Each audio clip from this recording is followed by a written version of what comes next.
اعوذ باللہ من الشیطان الرجیم الحمد للہ رب العالمین والصلاة والسلام علی اشرف المرسلین سیدنا و نبینا محمد وعلی آلہ واصحابہ وازواجہ وذریاتہ واہل بیتہ اجمعین ومن تبعهم بإحسان إلی یوم الدین اللہم اجعلنا منہم یا ارحم الراحمین اما بعد فاعوذ باللہ من الشیطان الرجیم بسم اللہ الرحمن الرحیم رب اشرح لی صدری ویسر لی امری واحلل عقدۃ من لسانی یفقہوا قولی اللہم اجعل ھذا لوجہک الکریم لا ریاء فیہ ولا سمع یا رب العالمین ربنا تقبل منا انک انت السمیع العلیم وتب علینا انک انت التواب الرحیم صلی اللہ علی محمد وآلہ واصحابہ وازواجہ وذریاتہ واہل بیتہ اجمعین ومن تبعهم بإحسان إلی یوم الدین اللہم اجعلنا منہم یا ارحم الراحمین آمین یا رب العالمین۔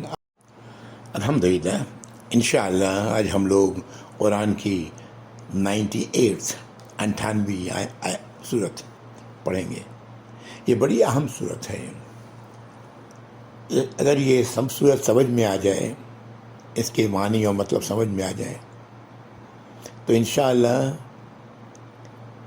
مجھے اور آپ کو اس راستے پہ چلنا اللہ تعالیٰ آسان کر دیں گے جو صراط مستقیم ہے اور جو اللہ کا دین ہے، دین اسلام۔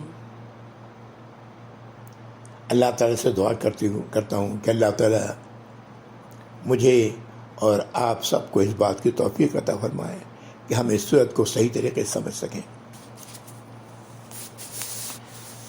8 آیات کی صورت ہے جس کا نام پہلی آیت سے ہی لیا گیا، سورۃ البینہ۔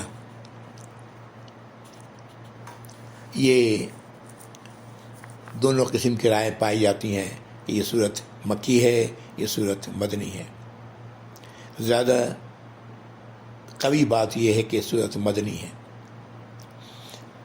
یہ مکی اور مدنی صورتوں سے کوئی فرق نہیں پڑتا، مجھے اور آپ کو نہیں پڑھنا چاہیے۔ ایک تاریخی حقیقت ہے، ہمارے لیے تو قرآن اللہ کی ہدایت کی کتاب ہے، اس میں اللہ کی ہدایات ہیں اور قرآن کا ہر لفظ قابل عمل ہے۔ صرف اتنی سی بات ہے کہ کچھ چیزیں وقت کے ساتھ مکے میں کچھ اور رہیں اور مدینہ میں آ کر اسے اللہ نے تبدیل کیا یا اس کے متعلق حکم نازل کیا۔ یہ ایک اہمیت کی صورت ہے، اہمیت کی کا معاملہ ہے مکی صورتوں میں اور مدنی صورتوں میں۔ تو جو شخص مکمل قرآن پر نظر رکھتا ہے تو وہ اچھی طرح پہچان سکتا ہے کہ یہ حکم مکے کے حالات کے لیے تھا، اور جب مدینہ میں ریاست قائم ہو گئی اپنی، تو وہاں یہ دوسرا حکم جو ہمیں ملتا ہے یہ اسی معاملے میں، یہ ایسی صورتحال کے لیے ہے جب مسلمانوں کو اللہ تعالیٰ تمکین عطا فرمائے۔ واللہ عالم۔ بہرحال یہ صورت جیسا میں نے عرض کیا کہ یہ زیادہ قرین قیاس یہی ہے کہ یہ مدنی صورت ہے۔ اس صورت کے مضمون کو انشاءاللہ ہم لوگ دیکھیں گے۔ تھوڑی سی باتیں یہاں پر جان لیں۔ اس صورت میں اللہ تعالیٰ اہل کتاب کے گمراہ لوگوں میں اور مشرکین میں جنہیں راہ راست نصیب ہوئی تو وہ اللہ کی آیات کے نزول کے بعد، کھلی دلیل کے بعد، یہ کھلی دلیل کیا ہے؟ اللہ کا رسول اور اللہ کا پیغام، اللہ کی ہدایت۔ ہمارے لیے یہ کھلی دلیل کیا ہے؟ نبی کریم صلی اللہ علیہ وسلم کی ذات اقدس اور یہ قرآن۔ پھر اس کھلی دلیل میں تفقہ ڈالنے والے بھی وہی اہل کتاب ہوئے جن کے پاس کتابیں موجود تھیں، اس کے بعد انہوں نے یہ کام کیا۔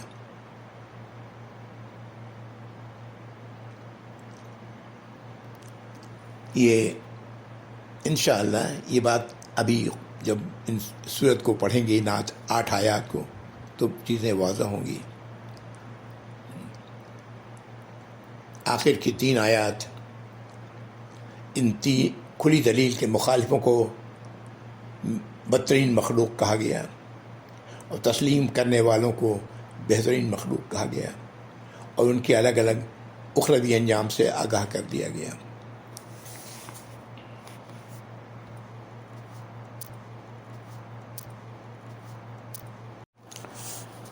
سورہ البینہ۔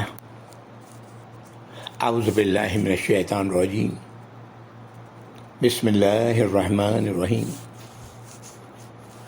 لم یکن الذین کفروا من اہل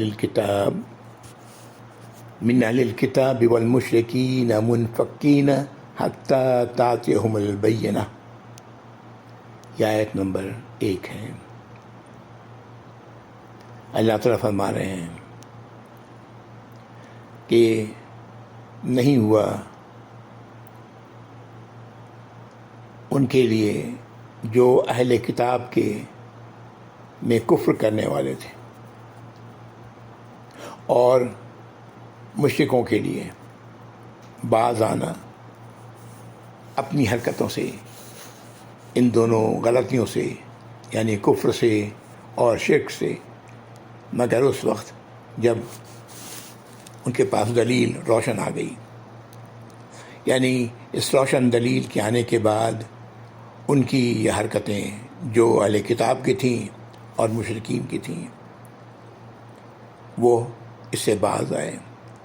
جو کہنے کا مقصد ہے اس آیت میں، ایسا تبھی ممکن ہوا جب ان کے پاس بینہ کھلی دلیل آ گئی۔ یہ اہل کتاب کا کفر کرنا، کفر شکر کا الٹا ہے، یعنی اہل کتاب کا اللہ کی شکر گزاری سے ہٹ جانا، اللہ کا شکر ادا نہیں کرنا۔ یہ شکر کی ایک صورت تو زبان سے ہے، الحمدللہ کا کہنا، لیکن اس کی بڑی شکل عملاً اللہ کی اطاعت و فرمانبرداری کرنا ہے۔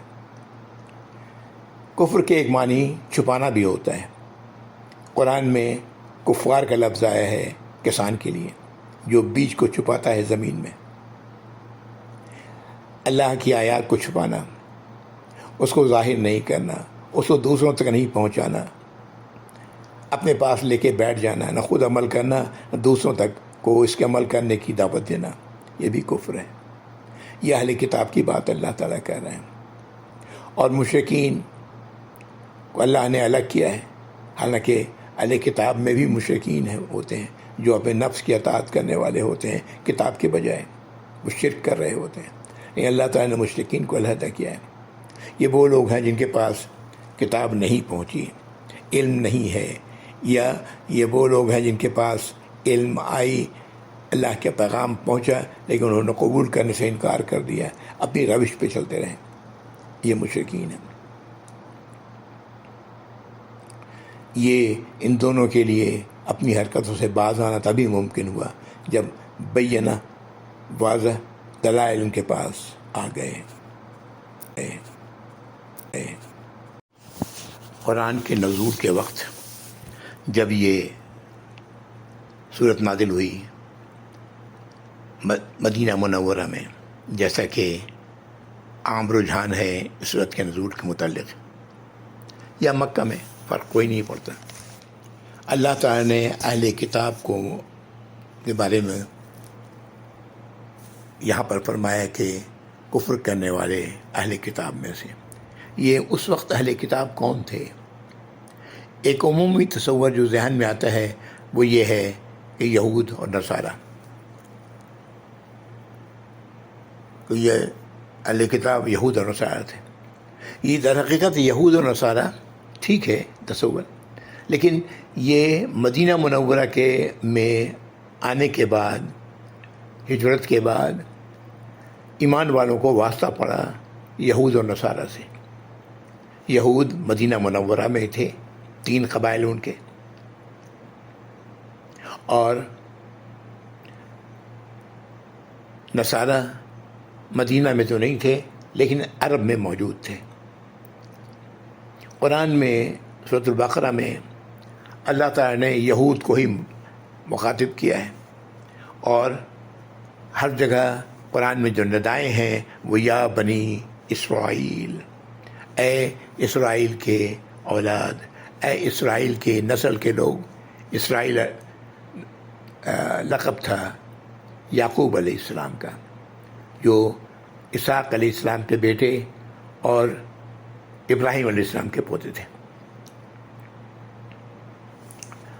یہ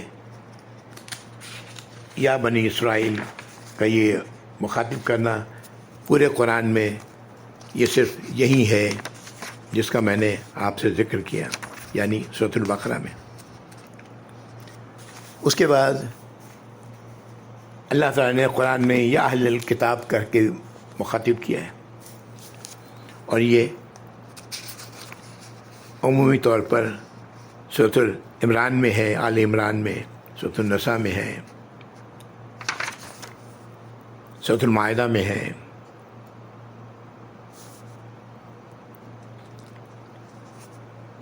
سورہ یا بنی اسرائیل سورۃ طٰہٰ میں بھی ہے، جو اللہ نے بنی اسرائیل کو مخاطب کیا ہے۔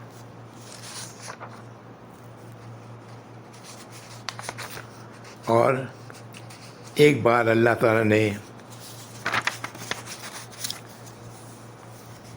اے کتاب دیے جانے والو، یا ایھا الذین اوتوا الکتاب، اے وہ لوگ جنہیں کتاب دیا گیا، یہ سورۃ النساء میں اللہ تعالیٰ نے اس طرح مخاطب کیا ہے۔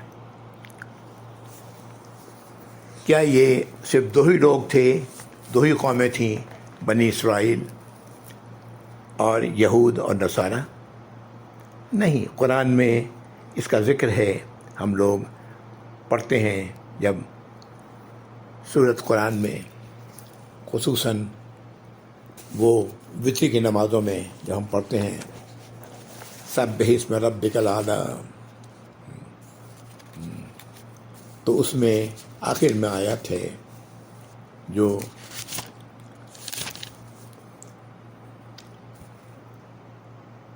ان ھذا لفی الصحف الاولی صحف ابراہیم و موسیٰ، بے شک یہ بات موجود تھی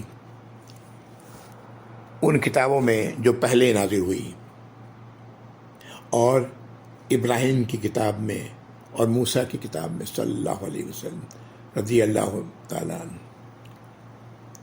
السلام علیکم، یہ ان میں موجود تھی۔ غرض یہ کہ یہ جو اللہ تعالیٰ یہاں پر اس صورت میں بیان کر رہے ہیں اہل کتاب کی بات، یہ ماضی میں تقریباً تمام اہل کتاب کے ساتھ ایسا ہی ہوتا رہا، یعنی اہل کتاب میں سے ایسے لوگ ہوئے جنہوں نے کفر کے روش اختیار کی، اور یہاں پر اجمالی طور پر یہ بات کہہ دی گئی کہ وہ یہ راہ راست اس وقت آئے جب ان کے پاس رسول آئے، اپنے اپنے وقت میں جو رسول اللہ نے نازل فرمائے تھے، اللہ نے کھڑے رسولوں کو بنایا تھا اور جو کتابیں ان پر نازل کی تھیں۔ غرض کہ یہ پہلی آیت ہے، جو دوسری آیت میں اللہ تعالیٰ یہ بینہ کیا ہے اس کو بیان کر رہے ہیں۔ یہ دوسری آیت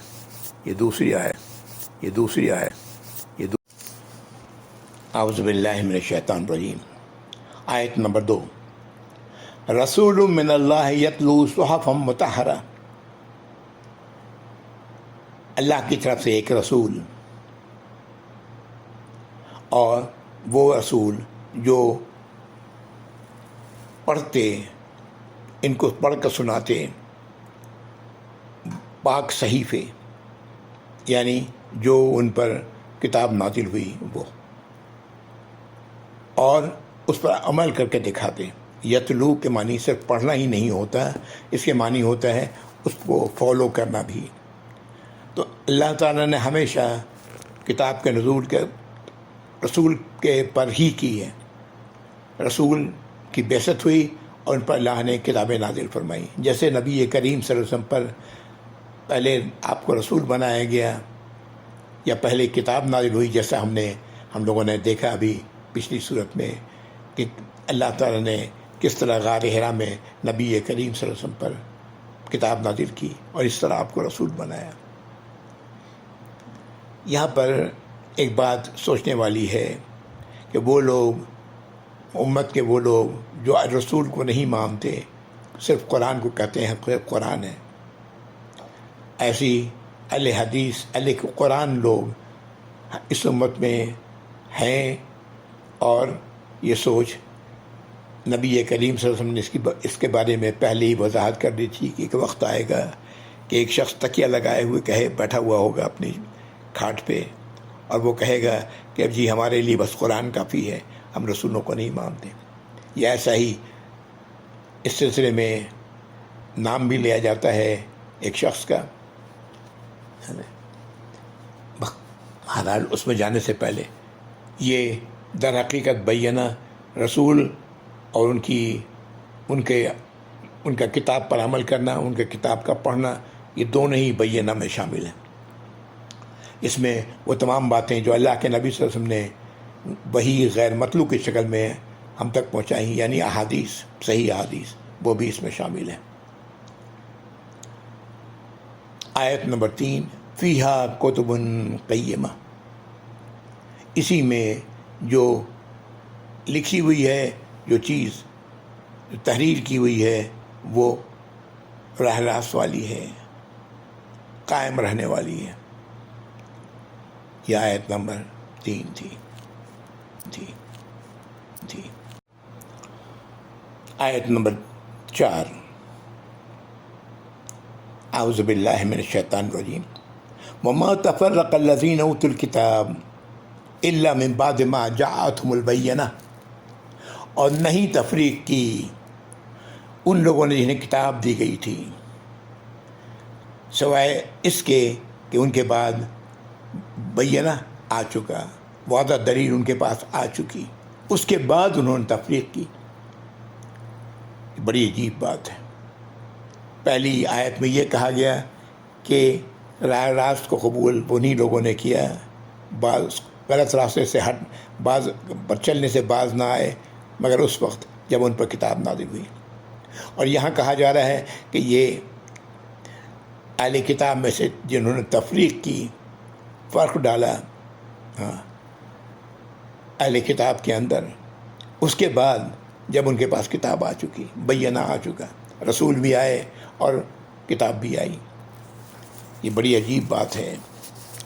یہ ایسا لگتا ہے جیسے کہ یہ بینہ دودھاری تلوار ہے، ایک طرف وہ ہے جو ہدایت کا راستہ ہے، اور دوسری طرف وہ ہے جو تفرقہ پیدا کرنے والا ہے، جبکہ اللہ تعالیٰ خاص طور سے دین میں تفرقہ نہیں چاہتے۔ جیسا میں نے قبل عرض کیا کہ اہل کتاب اس وقت کے لوگوں کے سامنے، جب نبی کریم صلی اللہ علیہ وسلم کی موجودگی میں، جن سے آپ کا صلی اللہ علیہ وسلم اور صحابہ کرام کا واسطہ تھا، وہ یہود و نصارہ تھے، لا شک و شبہ۔ لیکن آج اگر ہم دیکھیں تو کیا اہل کتاب ہم نہیں؟ ہمارے پاس قرآن کہاں سے آئی؟ یہ کتاب کہاں سے آیا؟ اللہ نے نازل کیا ہے، ہم بھی اہل کتاب ہیں۔ اور آج ہم دیکھیں اپنی امت کو، اس امت کو جو نبی کریم صلی اللہ علیہ وسلم پر ایمان لانے والی ہے، اس کو دیکھیں، آج ہمیں بھی وہی بات نظر آتی ہے کہ ایک تو وہ گروہ ہے جو ایمان لاتا ہے کتاب پر، اللہ کے رسول پر صلی اللہ علیہ وسلم، اور ان کی ہدایات پر۔ دوسرا ہم میں وہ گروہ ہے جو پتہ نہیں کتنا ہے، جو تفرقے میں ڈالا پڑا ہوا ہے۔ اس دین کے آنے کے بعد، بینہ کے بعد، روشن دلائل کے آ جانے کے بعد، اللہ کے نبی صلی اللہ علیہ وسلم کتاب آ جانے کے بعد، یہ دونوں صورتیں آج ہمارے اندر بھی موجود ہیں۔ اس پر نبی کریم صلی اللہ علیہ وسلم کی ایک دو احادیث ذہن میں آتی ہے کہ نبی کریم صلی اللہ علیہ وسلم نے ایک موقع فرمایا کہ یہود 71 فرقوں میں، نصارہ 72 فرقوں میں، اور میری یہ امت 73 فرقوں میں بڑھ جائے گی، اور ان میں صرف ایک ہی فرقہ ایسا ہوگا جو کامیاب ہوگا۔ آپ سے سوال کیا گیا یا رسول اللہ وہ کون سا فرقہ ہوگا؟ آپ نے فرمایا جس پر میں ہوں اور میرے اصحاب ہیں، یعنی اس دین پر چل رہے ہیں جو بینہ ہے، اللہ کے رسول اور ان کی لائے ہوئے دین کتاب، اس پر ویسے ہی اس کو اختیار کیا ہوا ہے جیسے کہ اس وقت اللہ کے نبی صلی اللہ علیہ وسلم اور صحابہ کرام تھے۔ ایک موقع پر آپ نے یہ بھی فرمایا کہ تم بھی، یہ امت بھی وہی کچھ کرے گی جو پچھلی امتوں نے کیا ہے۔ نبی کریم صلی اللہ علیہ وسلم سوال کیا گیا کہ اس سے مراد یہود اور نصارہ ہیں، تو آپ نے فرمایا اور کون؟ آج ہم لوگ پیچھے سورۃ البقرہ پڑھ چکے ہیں، ان میں جو باتیں اللہ تعالیٰ یا بنی اسرائیل کے قرآن میں تقریباً میرا خیال ہے کہ 80-85 آیات ہیں جو کہ لگاتار آتی ہیں، آپ ان کو دیکھیں، اور آپ نے دیکھا بھی ہے آج وہ سب کچھ مرض ہمارے اندر بھی ہے، جو بنی اسرائیل، جس کا ذکر بنی اسرائیل کے بارے میں اللہ تعالیٰ قرآن میں کر رہے ہیں۔ ایک اور بڑی خوفناک آیت، ایک خوفناک حدیث جس سے دل میں گھبراہٹ پیدا ہوتے ہیں۔ ایک موقع پر نبی کریم صلی اللہ علیہ وسلم نے فرمایا کہ سب سے پہلے حوض کوثر پر میں پہنچوں گا، اس میں پہلے اتنے رکھے ہوئے ہوں گے جتنے آسمان میں ستارے ہیں، اور آئیں گے ایمان والے، ان میں حوض کوثر سے پانی پلاؤں گا، ایک بار یہ پانی پی لینے کے بعد اسے پھر کبھی پیاس نہیں لگے گی۔ میری طرف آ رہے ہوں گے لوگ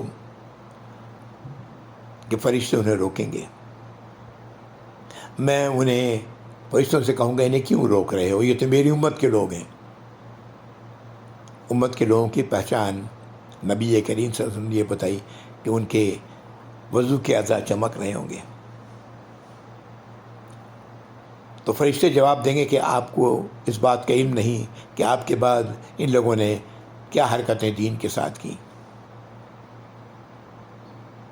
نبی کریم صلی اللہ علیہ وسلم جب یہ سنیں گے تو آپ فرمائیں گے انہیں دور کرو، انہیں دور کرو، مجھ سے دور کرو۔ یہ حدیث ہم لوگ جانتے ہیں۔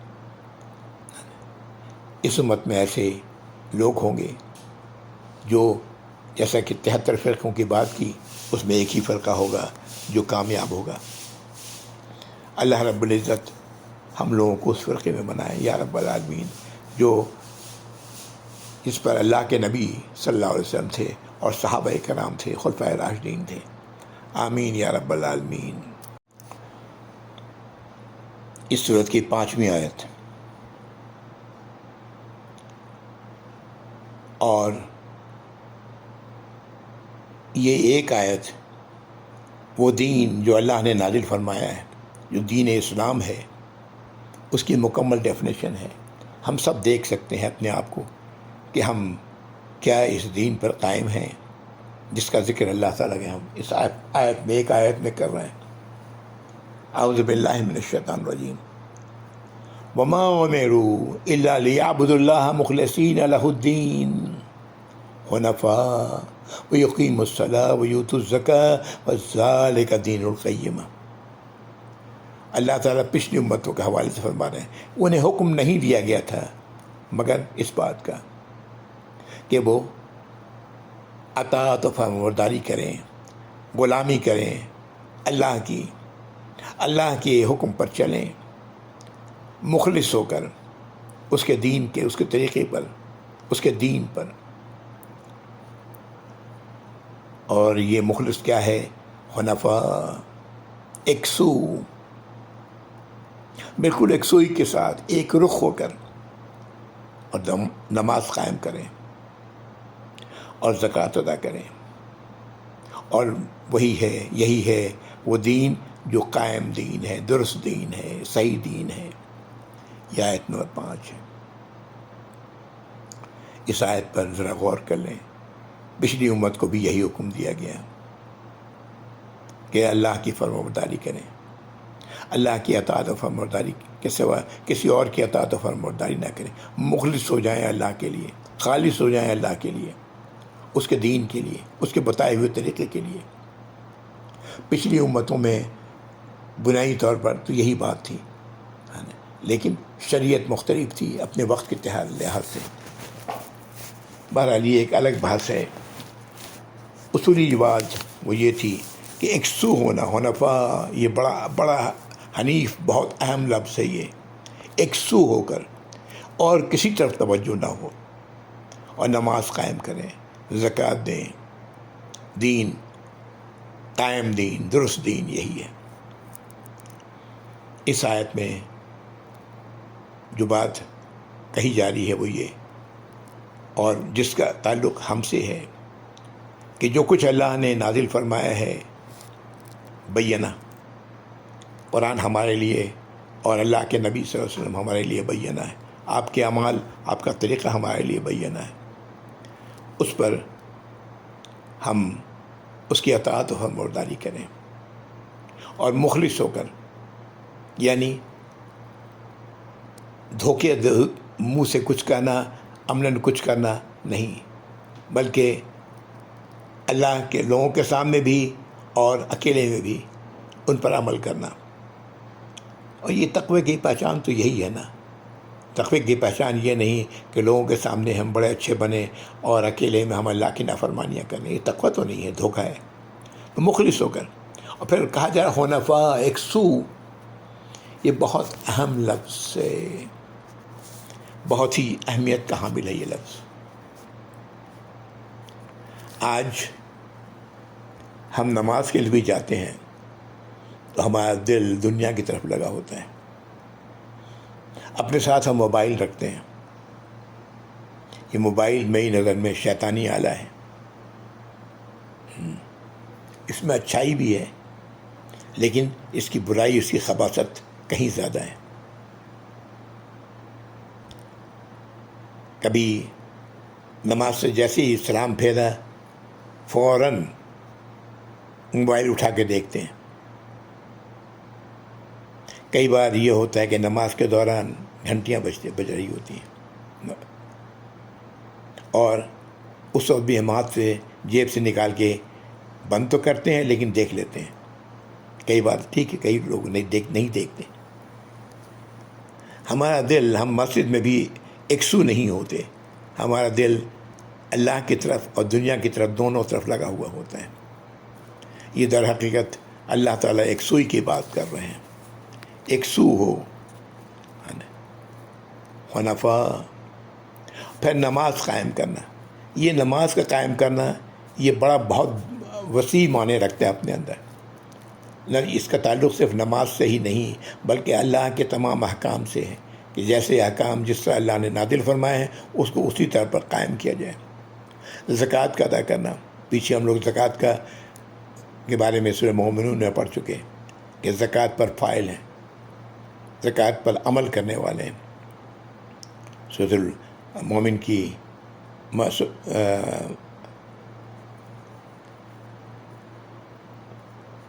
اعوذ باللہ من الشیطان الرجیم، قد افلح المؤمنون، مومن لوگ کامیاب ہو گئے، الذین هم عن اللغو معرضون والذین هم علی الزکوٰۃ فی الزکوٰۃ فاعلون، زکوٰۃ پر عمل کرنے والے ہیں۔ وہ تمام چیزیں جو نفس کی برائیوں کو دور کرنے والی ہیں اس پر عمل کرنے والے ہیں، اور یہی انہیں حکم دیا گیا تھا، اور یہی حکم آج ہمارے لیے ہے۔ ہم اپنے آپ کو دیکھیں، ہم کیا کر رہے ہیں۔ اگر ہم واقعتاً خالص ہیں اللہ کے دین کے لیے، حنفاء ہیں، حنیف ہیں، یکسو ہیں، الحمدللہ۔ اگر نہیں ہے تو ہمیں چاہیے اپنے آپ کو درست کرنا، اس لیے کہ یہی ہے جو اللہ تعالیٰ اس آیت نمبر 5 میں فرما رہے ہیں۔ یہی حکم دیا گیا تھا پہلے والوں کو بھی، پہلے اہل کتاب کو بھی، آج ہم بھی اہل کتاب ہیں، ہمیں بھی یہی حکم دیا گیا ہے۔ اللہ تعالی ہمیں سمجھ کی توفیق عطا فرمائے یا رب العالمین، اور اس کے مطابق عمل کرنے کی توفیق عطا فرمائے یا ارحم الراحمین، آمین یا رب۔ اس صورت کی آخری 3 آیات 6، 7 اور 8 یہ انجام ہے جس کا ذکر ہو رہا ہے۔ ہمیں بھی اپنے آپ کو دیکھنا چاہیے کہ ہم کس انجام کی طرف بڑھ رہے ہیں۔ اعوذ باللہ من الشیطان الرجیم،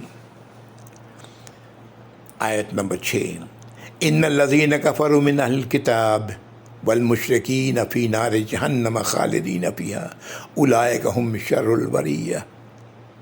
بے شک وہ لوگ جنہوں نے کفر کیا اہل کتاب میں سے اور مشرک، یہ جہنم میں ہوں گے، جہنم کی آگ میں ہوں گے، اس میں ہمیشہ رہیں گے، اور یہ لوگ بدترین خلائق ہیں، بدترین مخلوق ہیں۔ اہل کتاب میں سے کفر کرنے والے، یہ کفر کیا ہے، اہل کتاب کیا ہے، اس کے بارے میں ہم لوگ بات کر چکے۔ مشرک کون ہے، یہ بھی بات ہو چکی۔ اب ہمیں دیکھنا ہے ہم کہاں کھڑے ہیں، ہم کس طرف جا رہے ہیں۔ اگر یہ ہے طریقہ جس کا ذکر آیت نمبر 6 میں ہے، تو انجام سامنے ہے، آگ ہے جہنم کی۔ آیت نمبر 7، ان الذین آمنوا وعملوا الصالحات اولئک هم خیر البریہ۔ بے شک وہ لوگ جو ایمان لائے اور اچھے اعمال کیے، یہ ہیں وہ لوگ جو بہترین مخلوق ہیں، بہترین خلائق ہیں۔ یہ ہے وہ بات اس کا جو کہ بے شک وہ لوگ جو ایمان لائے، ایمان کس چیز پر لائے؟ اللہ کی کتاب پر، اللہ کے رسول پر، اللہ نے جو بھی وہ تمام باتیں جو اپنی کتاب میں نازل فرمائی ہیں، ان سب پر، اور عمل کیا صالح، یعنی اطاعت کی، فرمانبرداری کی، اللہ کی، خالص ہو کر، یکسو ہو کر، یہ عمل صالح ہے۔ تو یہ ہیں وہ لوگ جو بہترین خلائق ہیں۔ اللہ سے دعا ہے اللہ تعالیٰ ہم لوگوں کو اس میں شامل فرمائے۔ اللہ تعالیٰ تو شامل فرمائیں گے اسی چیز پر جس پر ہم چلیں گے۔ اللہ کا انصاف پکا ہے، اللہ تعالیٰ کے لیے تمام انسان برابر ہیں، کوئی فرق نہیں۔ قرآن میں ہم لوگ پڑھ چکے ہیں، کوئی فرق نہیں۔ بنی اسرائیل اپنے آپ کو اللہ کے چہیتے کہا کرتے تھے، اللہ نے اس کا جواب قرآن میں دیا ہے، اللہ کے تمام انسان برابر ہیں۔ اگر یہ کیفیت ہے تو ہم بہترین خلائق ہیں، میں شامل ہوں گے انشاءاللہ۔ یہ آیت نمبر 7 تھی۔ ان کا بدلہ کیا ہے؟ آیت نمبر 8، جزاؤہم عند ربہم جنات عدن تجری من تحتہا الانہار خالدین فیہا ابدا رضی اللہ عنہم ورضوا عنہ ذالک لمن خشی ربہ۔ ان کا بدلہ ہوگا ایسے لوگوں کا جو آیت نمبر 7 کے مطابق ہوں گے، ایمان والے ہوں گے، اور وہ عمل کرنے والے ہوں گے جس کا اللہ تعالیٰ نے انہیں ہدایت دی ہے، اور تو ان کا بدلہ ہوگا ان کے رب کے نزدیک وہ باغات جو ہمیشہ ہمیشہ رہیں گی، جس کے نیچے نہریں بہہ رہی ہیں، اس میں وہ ہمیشہ رہیں گے، ابدا، ہمیشہ ہمیشہ رہیں گے۔ اللہ ان سے راضی ہوں گے اور وہ اللہ سے، اور یہ اس کے لیے ہے جو اپنے رب سے ڈرنے والا ہے، اپنے رب کی خشیت رکھتا ہے، اپنے رب کی ناراضگی سے اپنے آپ کو بچاتا ہے۔ دوسرے لفظوں میں یہ اس کے لیے ہے جو متقی ہے، جو اللہ کی وہ اپنے آپ کو بچاتا ہے اس چیز سے کہ وہ اللہ کی ناراضگی کا شکار ہو، یا اپنے آپ کو بچاتا ہے اس چیز سے جو راہ راست سے اسے ہٹا دے۔ یہ وہ بات ہے جو ہم لوگ سورۃ الفاتحہ پڑھتے ہیں، اہدنا الصراط المستقیم صراط الذین انعمت علیہم غیر المغضوب علیہم ولا الضالین۔ اور پھر سورۃ البقرہ کے شروع میں ہی آیت نمبر 1 الف لام میم ذالک الکتاب لا ریب فیہ ھدی للمتقین، یہ کتاب ہے ہدایت بلا شک و شبہ۔ یہ ہدایت ملے گی کسے؟ ان لوگوں کو جو اپنے آپ کو جو متقی ہیں۔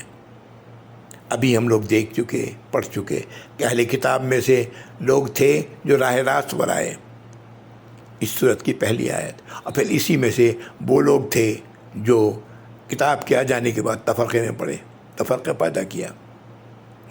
دونوں تو یہ کتاب ہدایت ہے انہی لوگوں کے لیے جو راہ راست پر چلنا چاہتے ہیں، اللہ کی ناراضگی سے اپنے آپ کو بچانا چاہتے ہیں۔ ان کی خصوصیات کیا ہے؟ الذین یؤمنون بالغیب، غیب پر مانتے ہیں، ان تمام باتوں کو جو ان کے لیے ان نون تھی ان سب کو تسلیم کرتے ہیں۔ کہاں سے آئیں یہ باتیں؟ اللہ نے بتائیں، اس کتاب میں بتائیں، اللہ کے نبی نے بتائیں۔ وَيُقِيمُونَ الصَّلَاةَ، نماز قائم کرتے ہیں۔ مِمَّا رَزَقْنَاهُمْ يُنْفِقُونَ، غور کریں ایک ایک چیز آ رہی ہے، جو ہم نے رزق دیا ہے اس میں خرچ کرتے ہیں۔ وَيُؤْمِنُونَ بِمَا أُنزِلَ إِلَيْكَ وَمَا أُنزِلَ مِن قَبْلِكَ، اور ایمان رکھتے ہیں اس چیز پر جو ان پر آپ پر نازل ہوئی ہے، نبی صلی اللہ علیہ وسلم، جو آپ سے پہلے انبیاء اور رسولوں پر نازل ہوئی ہے۔ وبالآخرۃ ہم یوقنون، اور آخرت پر یقین رکھتے ہیں۔ اولئک علی ھدی من ربہم واولئک هم المفلحون، یہی وہ لوگ ہیں جو اپنے رب کی طرف سے ہدایت پر ہیں، اور یہی وہ لوگ ہیں جو کامیاب ہونے والے ہیں۔ یا اللہ ان کامیاب ہونے والے لوگوں میں ہمیں شامل فرما دیں یا رب العالمین، ہمیں اس لائق بنا دیں کہ ہم ان میں شامل ہوں یا رب یا ذوالجلال والاکرام۔ کچھ بھی نہیں ہو سکتا مگر آپ کے ہی چاہے، اور آپ وہی چاہیں گے جیسا جو جس کی طرف ہمارے جو ہم چاہیں گے، نعوذ باللہ، جس کی طرف ہمارا رجحان ہوگا۔ اللہ تعالیٰ ہدایت پر چلنے والوں کے لیے ہدایت کا راستہ آسان کر دیتے ہیں۔ جو شخص اللہ کی طرف ایک قدم پڑتا ہے، اللہ تعالیٰ اس کی طرف دوڑ کے آتے ہیں۔ اللہ تعالیٰ ہمیں ان لوگوں میں شامل فرمائے۔ وآخر دعوانا الحمدللہ رب العالمین، وصلی اللہ علی محمد وعلی آلہ وصحبہ وازواجہ وذریاتہ واہل بیتہ اجمعین ومن تبعہ بإحسان الی یوم الدین۔ اللہم اجعلنا منہم یا ارحم الراحمین، آمین یا رب۔ السلام علیکم ورحمۃ اللہ وبرکاتہ۔ جزاکم اللہ خیر۔